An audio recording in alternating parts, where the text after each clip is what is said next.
أعوذ بالله من الشیطان الرجیم بسم اللہ الرحمن الرحیم۔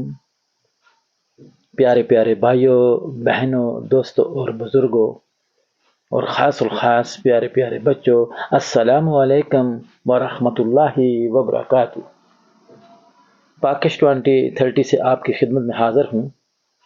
سب سے پہلے تو ہم اللہ تبارک و تعالیٰ کا لاکھ لاکھ شکر ادا کرتے ہیں جس نے مجھے اور آپ کو مسلمان گھرانوں میں پیدا کر کے ہمیں دین اسلام کی تھوڑی بہت سمجھ بوجھ عطا فرمائی۔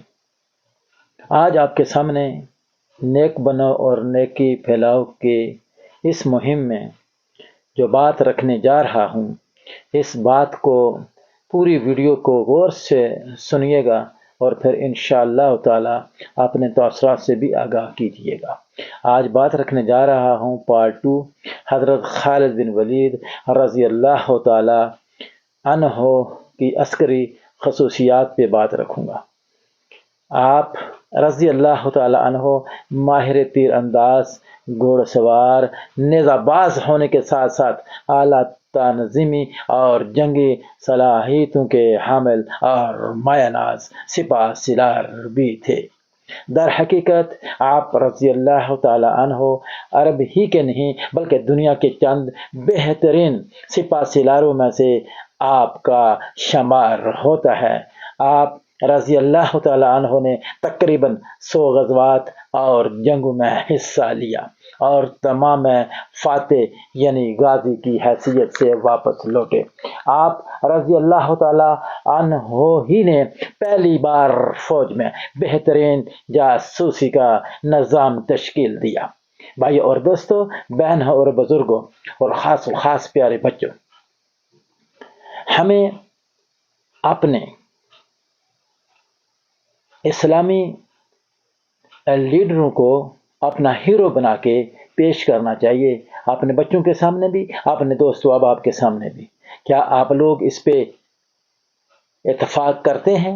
یقیناً آپ لوگ اگر مسلمان ہیں، کلمہ گو پڑھنے والے ہیں اور آپ کو دین کی اہمیت کا اندازہ اگر ہے تو آپ لوگ اس وقت جو ہے وہ میرے ساتھ جڑ جائیں گے اور نیک بنو نیکی بھلاؤ کی اس مہم میں میرے ساتھ جڑ کے یہ صدقہ جاریہ والے کام جاری و ساری رکھو گے نا انشاءاللہ تعالی۔ پاکش 2030 کو بھی سبسکرائب کیجیے گا انشاءاللہ تعالی۔ بات ہو رہی تھی حضرت خالد بن ولید رضی اللہ تعالی عنہ کی عسکری خصوصیات پر، تو بات آگے بڑھاتے ہوئے کہ آپ ہی نے پہلی بار فوج میں بہترین جاسوسی کا نظام بھی تشکیل دیا تھا، یہ کریڈٹ بھی آپ ہی کو جا ملتا ہے۔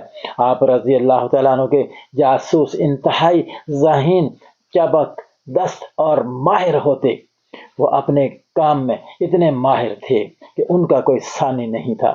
وہ آپ رضی اللہ تعالیٰ عنہ کو دشمن کے ہر قدم کی لمحہ بہ لمحہ خبر پہنچاتے رہتے، جو کہ اس قدیم سست روز زمانے میں خاصا مشکل ترین کام تھا، لیکن وہ یہ کام اس خوبی سے کیا کرتے کہ دشمن ان جاسوسوں کی نشاندہی میں ناکام رہتا اور بعض دفعہ ان جاسوسوں کو ہی اپنا رازداں بناتا۔ چنانچہ حضرت خالد بن ولید اپنے ان جاسوسوں کی حوصلہ افزائی بھی فرمایا کرتے۔ بھائیو اور دوستو، بہنوں اور بزرگوں، یہ تھے حضرت خالد بن ولید کی عسکری خصوصیات۔ اب بات رکھوں گا حضرت خالد بن ولید کی جنگی حکمت عملی پر۔ کیا کہتے ہیں؟ اگر آپ حوصلہ رکھیں اور اس ویڈیو کو آگے تک دیکھیں تو میں انشاءاللہ اس کو تھوڑا سا کنٹینیوز کر دیتا ہوں۔ آپ رضی اللہ تعالیٰ عنہ کی فوجیں برق رفتاری کی وجہ سے مشہور تھیں۔ آپ کے سواروں اور پیدل چلنے والوں کی تیزی دشمن کو ہمیشہ حیران کر دیا کرتی تھی۔ آپ رضی اللہ تعالیٰ عنہ کے فوجی دستوں کے ساتھ ساتھ ایک دستہ متحرک محافظین کا بھی ہوتا، جو انتہائی تیزی سے ایک جگہ سے دوسری جگہ جانے کی ہمت رکھتا، حوصلہ رکھتا اور بہترین جو ہے وہ تجربہ کار اسے کام لیتا۔ اس دستے کو متحرک تلیہ کہا جاتا تھا اس زمانہ کے اندر۔ بھائی اور دوستو، بہنوں اور بزرگوں، حضرت خالد بن ولید کے فوجی دستوں کی برق رفتاری، اعلیٰ جاسوسی نظام کے علاوہ جنگی حکمت عملی بھی یہ تھی کہ وہ دوران جنگ اپنی پشت پر ریگستان رکھتے، خاص طور سے ایسے ممالک سے جنگ کے دوران جو ریگستان سے نہ آشنا ہوتے۔ اس طرح اگر انہیں فوجی حکومت یا راشن کی ضرورت وقتاً فوقتاً پڑتی رہتی ہے تو بآسانی رسد ان تک پہنچائی جا سکتی تھی، اور اگر ان کی فوج کو پیچھے ہٹنا بھی پڑتا تو ریگستان میں سفر کے ماہر اور اونٹ سوار تیزی سے ریگستان میں غائب ہو سکتے تھے۔ یہ آپ رضی اللہ تعالی عنہ کی بہترین حکمت عملی کا نمونہ ہے کہ آپ